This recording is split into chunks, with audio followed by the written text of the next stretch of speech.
Hey, how's it going, everybody? Welcome back to part two of the Dr. Jekyll and Mr. Spock Q&A. We weren't able to get through all the questions as I expected, which I think is a good thing. I think we had some valuable discussion on there. But we're just going to jump right back into part two. There might be a part three, so make sure you are subscribed to both channels and hit that like button. And if you want to be notified for part three, make sure to turn on the bell notification icon as well. But we both, you probably already know, post lots of good content regularly. So of course I recommend you subscribe to both channels anyways, because why wouldn't you? All right, so we're just going to jump right into this here. As I mentioned before, these are paraphrased slightly from how they were submitted to me.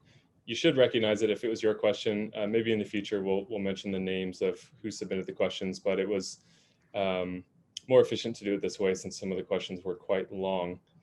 So this is a question I think is interesting. Do either of you think that we put too much emphasis on the heroes and not enough on team composition and gameplay? Then this person went on to give an example of how a less elite team can easily win if you get the tiles. And then I'm quoting them here saying, tiles make or break you, not necessarily the individual heroes themselves. So there's a lot to touch on there, but I think in the spirit of the question, there's a lot that we can say about that. Is anything jumping out at you right away based on that perspective and them saying, do we think people focus on heroes too much and not synergy? The first book I wrote about the game was a strategy book, and the title was Increasing Your Luck. And the game, no matter what you do, you mentioned in the first part of this video, the best team in the world could still be taken out by a mediocre team if the board is right and things just fall into place. So we are investing an awful lot of time and money into something that's based on RNG, and we could at any point get totally screwed by the board or be given a giant gift by the board. So to say that we put too much energy into heroes when it's just the board, I think it kind of gives up a little bit too much to me. To me, the basic strategy of this entire game is trying to make all of these little nudges that keep increasing the odds in your favor, so that even if the board screws you, you still have a solid chance to win and pull it out. Totally agree. I think at the heart of that question, it's then why don't we just all max 3 stars and just roll the dice? I mean, that's just a gambler's game then. Mm-hmm. Yeah, I think it's definitely a mix. I totally agree with what you're saying about the whole point of the game, and the deepest strategy lies in trying to see all of these small opportunities and how you can increase your odds with them. That does factor into how you play the board. There's some of that that's just immutable luck. Like, sometimes I saw a funny quote that was like, I can't remember what it was now, but something along the lines of like, oh, you just brought the wrong team, that's why you lost, or the wrong color or something. But basically, like, you can bring a great team and they're green and blue or all green or whatever, and you get a board that's all red and yellow, and it's like the only problem was you just brought the wrong color. The board wasn't bad, you just brought the wrong color. Yeah. That's what it was. Mono is always the right answer. Sometimes it's the wrong board. Yeah, there you go. I like that. So they're both important. Hero synergy is super important. If you want to increase your chances as much as possible, creating intelligent hero synergies based on your options can and will increase your odds of winning, right? If you let the game auto select a team for you, you could win or you could lose. And I feel strongly that you would lose more frequently than you would with a smart team, because that smart team can allow you to get away with a bit more, or one hero helps the other hero, all kinds of stuff like that. So I think there's too much emphasis on the heroes in the context of like, is this hero good or bad? What's the grade of this hero? That kind of thing. It's like, that's oversimplified. I would not recommend pursuing information like that, because it's not actually an answer. It's someone telling you something, but it's not really the answer to your question. So yeah, I think that covers it. All the different aspects that we both see there, and how that factors into where this person's approaching it from. I think what they're talking about is a relevant point, and this is just what we think when expounding on that idea.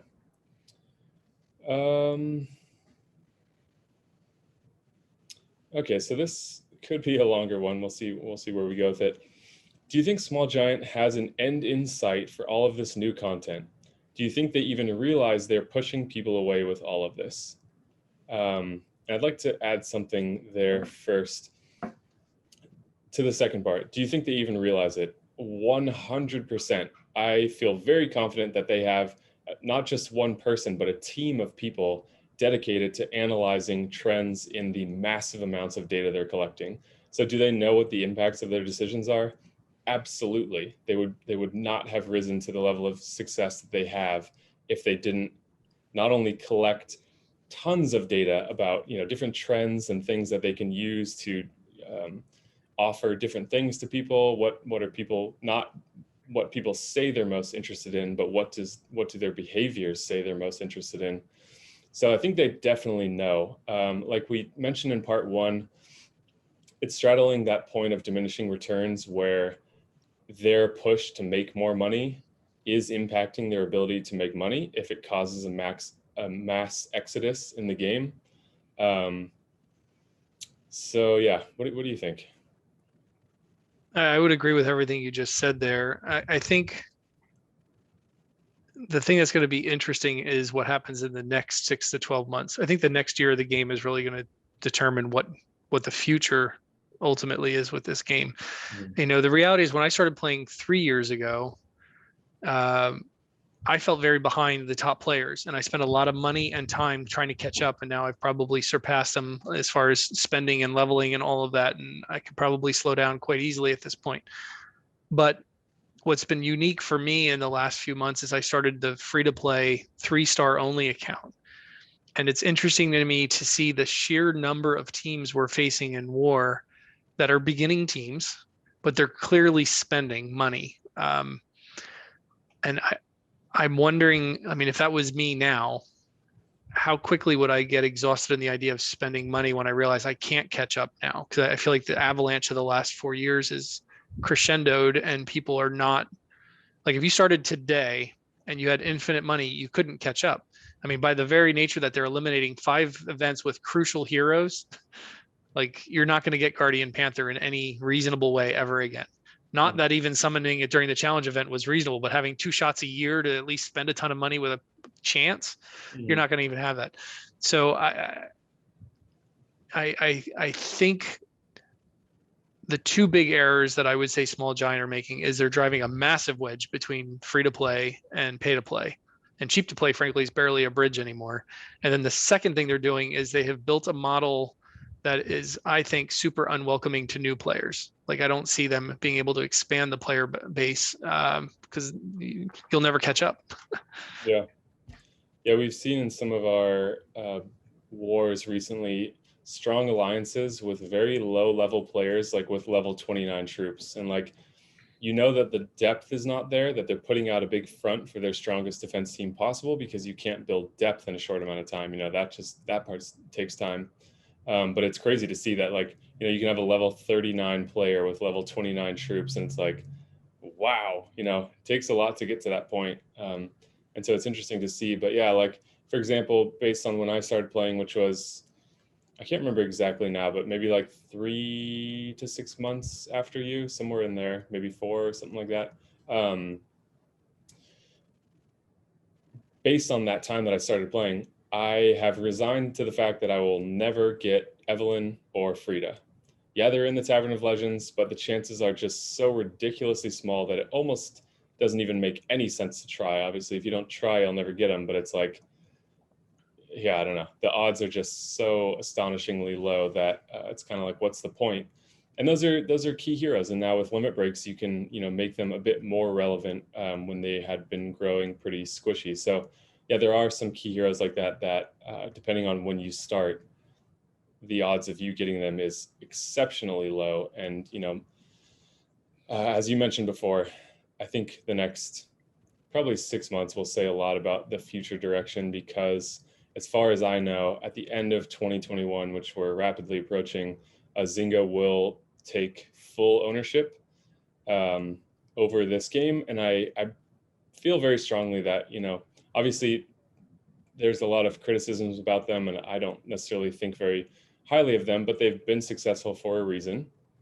And I strongly believe that they'll keep, the key aspects of the small giant team around because that team has worked, but they'll have their own different goals and stuff. So they'll be finally driving, they'll be in the driver's seat with the car itself being the small giant team, or at least a good part of it. And we'll see what their vision is, once they're fully in control.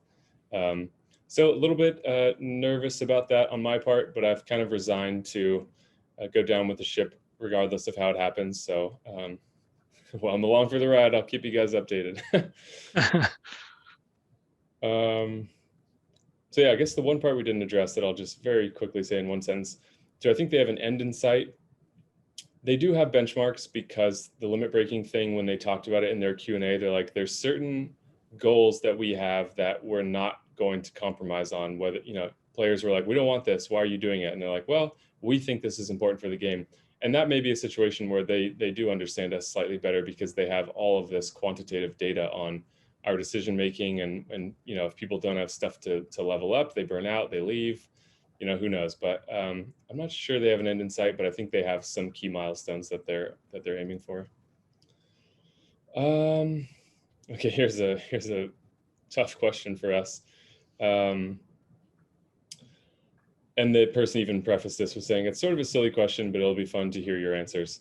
So what portal do we think is best? The simplest way we can answer it, knowing that this question just makes us malfunction to our very cores, but what portal do we think is best? Anyway, you can answer that. What is best? I mean, the reality is, taking bonuses out, and no matter how you look at the math, it's 2.5% chance of getting a 5-star hero on a regular summons, no matter what portal it is. Now it switches on, is it a season 1 5 versus a featured 5 and all that crap, but it's 2.5% period. Mm-hmm. You add on the 1.3% chance for hero of the month.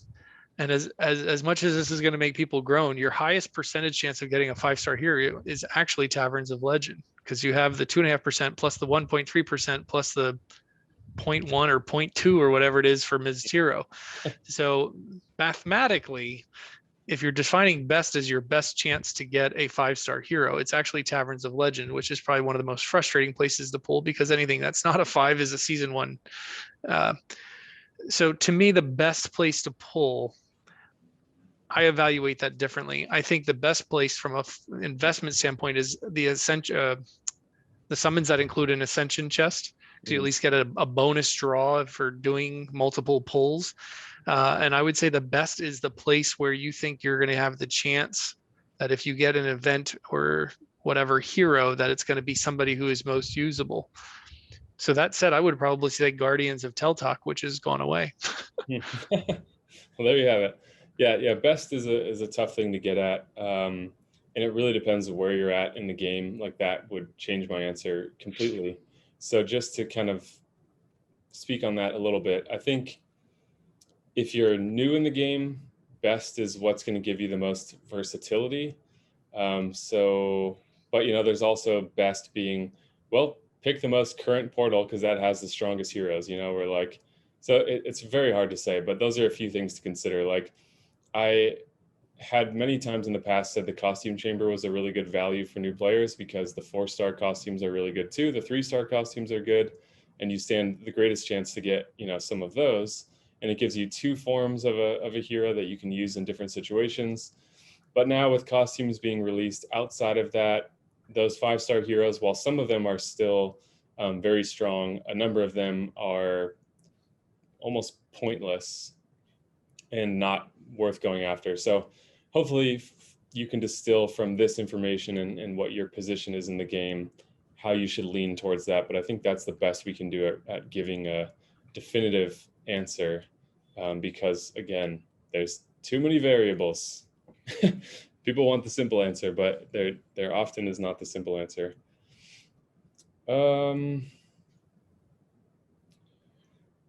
So this is something we touched on before. Maybe we can just refresh people in the context of what we did talk about in the first video, which is, let's talk about synergy and what some good teams are.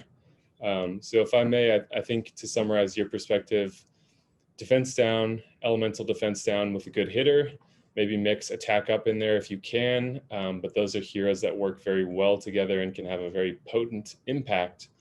And as defense down increases linearly, damage dealt increases exponentially. So when you stack those two things together, it's much more, maybe not much more, but it starts to exceed just, the 1 + 1 = 2. It can sort of be like 1 + 1 = 3, because the damage calculation things get a little funky as the attack stat starts to rise very high above the defense stat.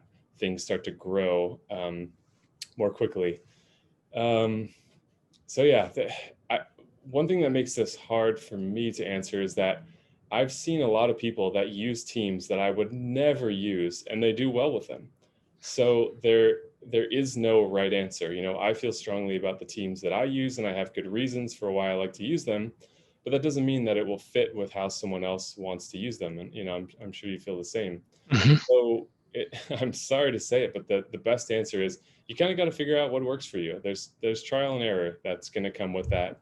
But you can stick to some of these things we've mentioned before as benchmarks. And like I said, if you check out our war videos, you'll see very clearly our ideas of best synergies in a variety of contexts, and you can judge the outcomes of those for yourself. Anything else that you'd want to add to that, since I spoke as you to start? No, you're fine.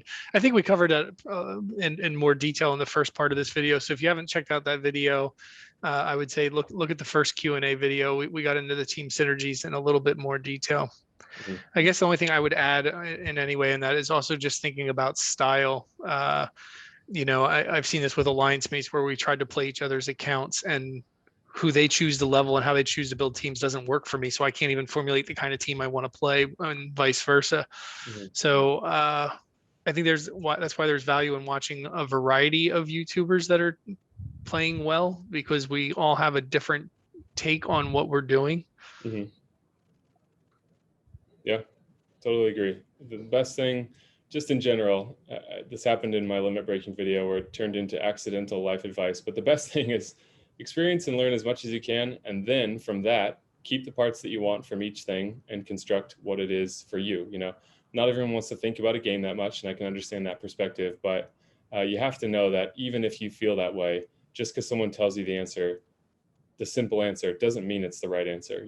It's an answer, but it may not be the right one for you. So I would always advise, think about it a bit more, and you don't have to get obsessive about it, but it's always better to find your own answer. And I think all of the resources are there for you to do that. So this is an interesting one that I think the answer might be simple, but it's something that I think relates to a lot of players. Do you have any suggestions for the best cheap to play methods? Is there anything that you can spend money on that may have more benefits than summons portals?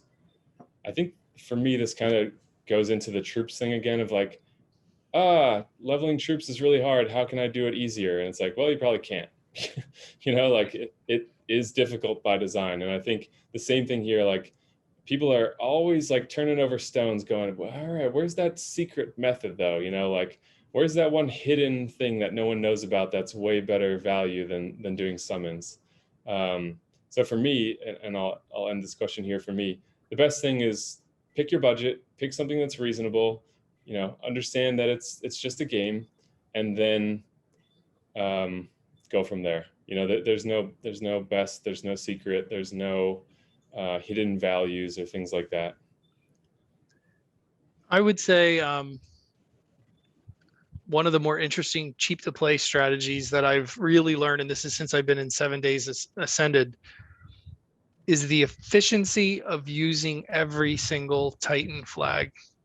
And I don't think many players are efficient about using Titan flags that efficiently. And 7 Days Ascended is insane with the amount of detail they have to try to use every single Titan flag. You only get so many flags every few hours. And if they're not used to kill our Titan, we get out and we try to use it to kill somebody else's Titan. So we're getting those resources. And I'm now on the level, like right now at this moment, my main account is actually not in 7 Days Ascended. Why? Because when we killed our Titan, we had 13 and a half hours until the next Titan. So I immediately went out and found an alliance that has a Titan spawning in 11 hours. So my Titan chest will pop open because it gets grayed out for 12 hours.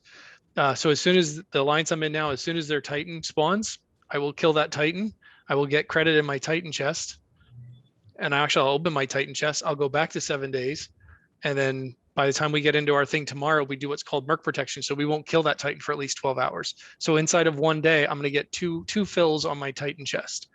And if you do that consistently and efficiently, you can get 7 fills on a Titan chest at least every week. It's just a matter of getting that timing figured out. Yeah. And when I'm not doing the 12-hour game, I would be using Titan Flask just to keep killing and getting all those resources. And that doesn't cost anything at all. Yeah. Yeah. So there is the food aspect, which is a very valuable resource for mid to late game. I've seen earlier game people with food overflowing because they've got no one to level or no ascension items. So that can change. But food ends up becoming a very valuable resource. And so, yeah, getting that from Titans is good. And also speeding up the chest is helpful because you do at least stand a chance of getting more valuable things from that chest. And the more you can fill, the better those chances are. So, yeah, that's a great answer. I have a detailed video on merking on my channel, so you can check that out if you want to learn more about merking. But there is a lot of ways to get things with the flags that we have in the game. Mm-hmm. Yeah. Another simple one, and this is for the free to play and cheap to play. Mm-hmm. If you're an alliance that lets Titans go, that's like a better part of a day. If you predetermine which Titans you're going to let go, that's a better part of a day that you can all take turns to go out and merc, and you still use your Titan flags. Mm-hmm. So again, you're letting your Titan go, you can go help kill somebody else's. Yeah. So check out that video because I think he covers that in a lot of detail, and you can learn from the tactics learned in that top alliance where things are very detailed and worked out. Cool.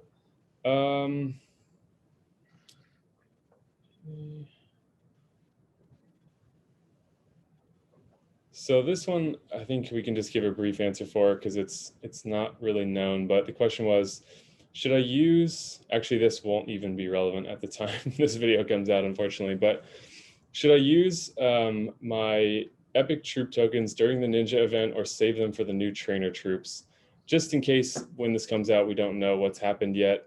My personal philosophy is like, I'll wait. I highly doubt that a new feature in the game will be eligible for troop tokens because if they're developing a new feature and balancing it, they're going to expect to earn money from it, and troop tokens are not a way to do that. So yeah, it'd be great if you could suddenly get higher value troops for those same tokens, but it's very likely that it will be a troop summoning portal where you can pull these higher XP troops, but you'll have to spend your gems to do so.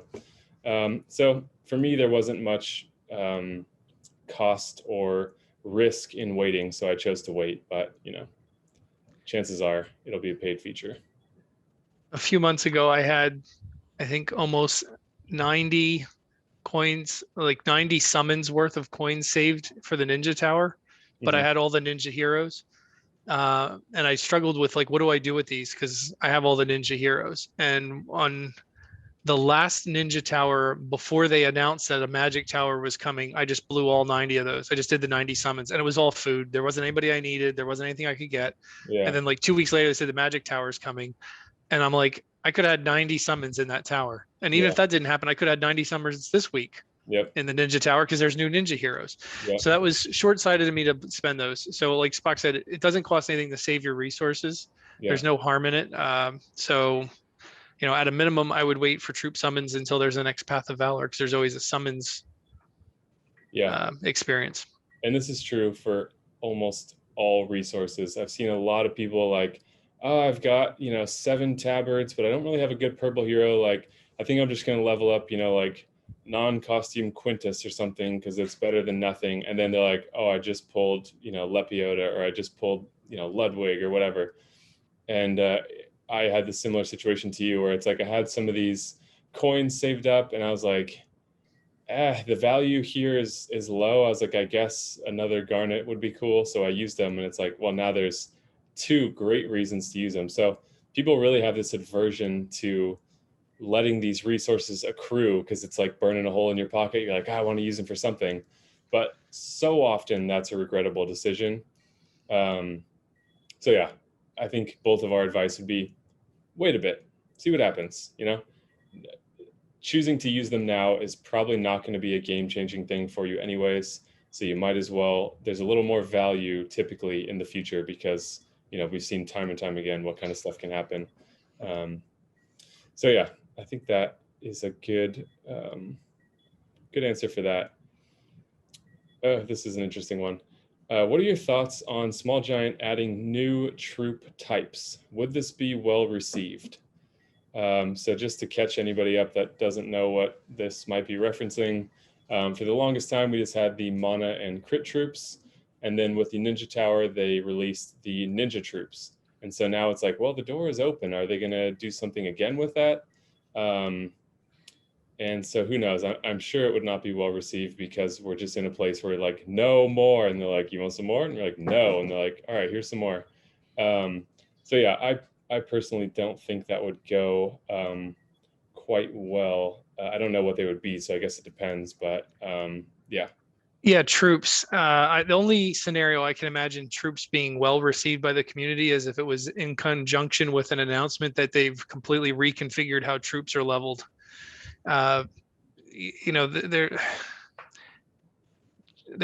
Troops are just a job. I mean, there is just no fun in leveling them. With Small Giant's newer game, I don't even remember the name of the game that they came out, but they changed how troops are done in that game to make it more cheaper and more efficient to get them leveled. So I think they need to fix what's broken before they introduce new content. Which is true across the board for everything. It's like, do a little bit of quality of life, and that makes room for more features. Don't just cram features into something that already is struggling or creates more problems. Yeah. Any other thoughts on that? No? Okay. This is the palate cleanser here. Favorite pizza toppings? Go for it. Favorite pizza toppings? Oh, man. Anywhere from a plain mushroom, plain pepperoni to something with some interesting veggies on it. I'm all over the place with my pizza. I mean, to me, a perfect pizza doesn't need topping, but that's probably part of my Italian heritage. If the pizza is really done, it's the cheese and the sauce and the dough. Uh-huh. But yeah, well, I might really offend your Italian heritage then. My favorite pizza is pepperoni and pineapple. There's something about the spicy sweet combination that I tried once on a whim and was like, oh my god, I love this.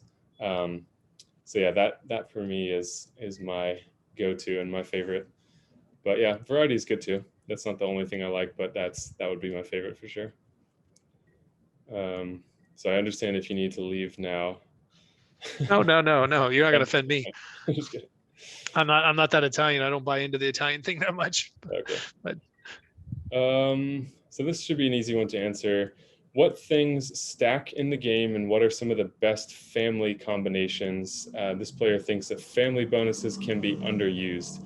So in terms of things that stack, simple answer. If the icon is the same, it doesn't stack. If the icon is different, then it stacks. So defense down and defense down won't stack unless it's like Athena's defense down with someone else's. Actually, I don't even think those stack, even though the icon is different. But that's basically how their system works, is you can find online the whole library of what all the different ailments are. And if they're the same, they probably don't stack. There's a few exceptions where they can be different and they don't stack, but for the most part, that is it. With regard to the family thing, do you think about that much in building teams, family bonuses, and trying to utilize them? I did early on, and I'm not so impressed anymore. I think the only family bonus I actively use, and I actively use it for farming actually, is the entire Wonderland family, because the entire family gives a critical chance and a mana boost, so they tend to be very fast farmers. Like they just are exceptionally quick with farming. But in regular gameplay and stuff, I don't worry too much about the family bonuses. I paid, I guess, a little more attention lately with the Slayers, just because each turn they have that chance to stack the mana boost and the health boost. So, but even with that, considering the heroes that are available, I really only use two of them together, and that's usually Cillian and Shershi.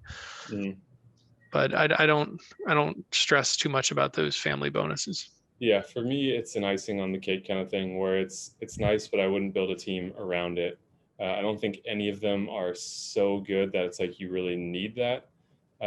But if you have some that do synergize well together already, it can be a nice bonus. But yeah, I personally wouldn't build teams around family bonuses because it can often be at the expense of actual good team synergy, and it can definitely not replace actual good team synergy. Yeah, early on, I blew a ton of money maxing the entire Atlantis family. And there's like their family bonus is this huge defensive bonus. So I maxed them all for defense. I got the defensive bonus. I was so proud to put them out in the first war, and they got one shot every time. I felt so robbed. I was like, what did Yeah, I just spend all this time and money building? And that's, yeah, I think, when I started to realize it doesn't matter what you build, somebody can beat it. yep, yeah. Yeah, so that's something I mentioned in another video. I found the full Magic family on defense, and I'm like, it's shocking to me that they haven't released a family that like synergizes well together, where you're like, oh, I really want all five because they're so good together. It's usually like two of them are just downright bad together, or like the Wonderland. I forget which event it is, but the one where like Hatter and White Rabbit were both clerics, so there was like emblem issues when emblems were Mm. newer, and it's like, come on, guys, if you're that money hungry, you can create a better group that actually is desirable as a group. But I've yet to see one where that has been the case. Most of the times it's only for 3 members or above, so they're not really incentivizing that. But it's I don't know, could be cool if they actually created like a full concept team together. That could be fun to see. Um, so let's see. I think we'll go with one more question for this one, and that is thoughts on Balbar, the November hero of the month. I'm like, what month are we in? Thoughts on Balbar, and if the boosted damage that he provides would be good for Titans. And they specifically suggested one team and mentioned you because they're like, he probably has all these heroes, but they said specifically Balbar, Frigg, Evelyn, Greg, or Gregorian, and Tarlac. So if you don't know, Balbar puts heroes to sleep until they get dealt damage. And then after them waking up, the damage that wakes them up does 60% more damage. So I think this person's like, does that have good potential in Titans? Any thoughts on that? Um, I, if I understand the card correctly, I think it would be awful for Titans. And just for the record, I don't have Gregorian. So, but if the card is read literally, as soon as they receive damage, they wake up. So it'd So be one if tile. yeah, as soon as one tile hits them, I think they're waking up. So one tile to get that much of boost, Ratatoskar is much better to get 60% increased attack on every tile. Yeah. So I think, and I don't know that I've seen anybody talk about this yet, but I think the thing that's exciting about this hero of the month is actually pairing them with a fiend and minion team, because the fiends and minions don't count as damage. Mhm. So I think what you want to do is put somebody to sleep that's in a corner, and every turn they're just getting ding, ding, ding, the 1,000 paper cuts. So if you can imagine a bunch of fiends and minions with 60% more damage, Mhm. and that doesn't count as waking them up, I think that's where the power in them comes. Yeah. So I don't think, and I don't have the hero of the month yet. I'm not chasing anymore. I'm not chasing heroes. So this might be the first time I don't get a hero of the month. Yeah. But if I'm reading it right, I think that's where the creativity in using that hero is going to come. Yeah. I'm not sure the fiends or minion damage would deal the 60%. It might just be reserved for the one thing that wakes them up. If you could exploit that with fiend and minion damage, that would be really good because it's just doing even more. But yeah, I haven't looked into that to see if that would be possible. The other thing that stands out to me that I've seen, some interesting screenshots for is just a strong sniper following up and doing big damage on top of that. So that's one thing. But yeah, I agree. Not a good hero for Titans because an average speed hero that boosts the attack of a single tile, even with all the other stuff going on, is just not gonna be enough to like, do anything that significant. I'm Uh, pulling up my second account here because I want to look at that card, because I'm pretty sure I read something that made me think about the Fiend and Minion. Just give me 1 second here. It's It says popping that up. it won't wake them up. Like Fiend and minion damage doesn't count to waking them up, but I'm not It- sure about the 60. But yeah, if you want to look, so I'll answer one question that's just for me while you're looking at that, which is, do you have a charger for your phone? Which I thought was a really funny question. The answer is yes, I do have a charger for my phone. Oftentimes, my phone is dead because I don't charge my phone overnight. I work from home, so it's not an issue of needing to be out for the whole day. And something that this is just a weird thing about myself. I learned about batteries, lithium ion batteries, and the biggest thing that decreases their longevity long term is temperature, first and foremost. But the other thing is spending a lot of time at 100% or at 0%. Those extremes of those battery ranges are what degrade it the fastest. So theoretically, if you could stay at 50% all the time, that'd be best. However, my phone is often dead, but that's just because I usually charge my phone in the morning. So by the end of the day, My phone's been plugged in for basically 2 years and been auto farming all day. So it works for me. So now I think this is very important that we're going to talk about Balbar here. So let me okay. read this to you. And one thing with Small Giant is they tend to be very literal with how the cards are written. So again, folks, I don't have this hero yet. I haven't played with this, but I think I'm going to stand by what I said. I think this is where it's important to use this hero. So I'm going to read this carefully. While asleep, the target can't attack or gain mana, period. Mm-hmm. All damage dealt to sleeping target is increased by 60%. All damage is increased by 60%. Mm-hmm. This, which to me would include fiends and minions. The sleeping target is woken once it takes damage. This excludes damage from minions and fiends. Yep, I agree. So again, my premise is that it's important to use him somewhere on, target somebody who's in a corner that's going to keep getting nickeled and dimed by Finians and Finians. It's the next thing that's coming out. Finians. They're on both teams. Minions and fiends. Yeah. I think that's where he would become incredibly powerful, because a 60% boost to a bunch of minions and fiends attacking somebody, that's going to annihilate them rather quickly, I think. Yeah. Based on what you read there, I totally agree with you. I didn't have the wording fresh in my head, but I definitely agree. We're going to hold part 2 here. We'll release a part 3, just trying to fit all of these in when we can. A lot of great questions. If the feedback seems good, we'll definitely do more of these in the future. So feel free to share those thoughts in the comments here. Be sure to hit that like button as well, so that we know that this was something that you found interesting. And make sure you subscribe to both channels. You can look forward, I think, to more videos from us, at least finishing the Q&A here, and share your thoughts as always. Jeff, thank you so much. Yep, appreciate it. It was great. All right. Well, thank you Thank guys you, everyone. for watching, and we will see you in the next video.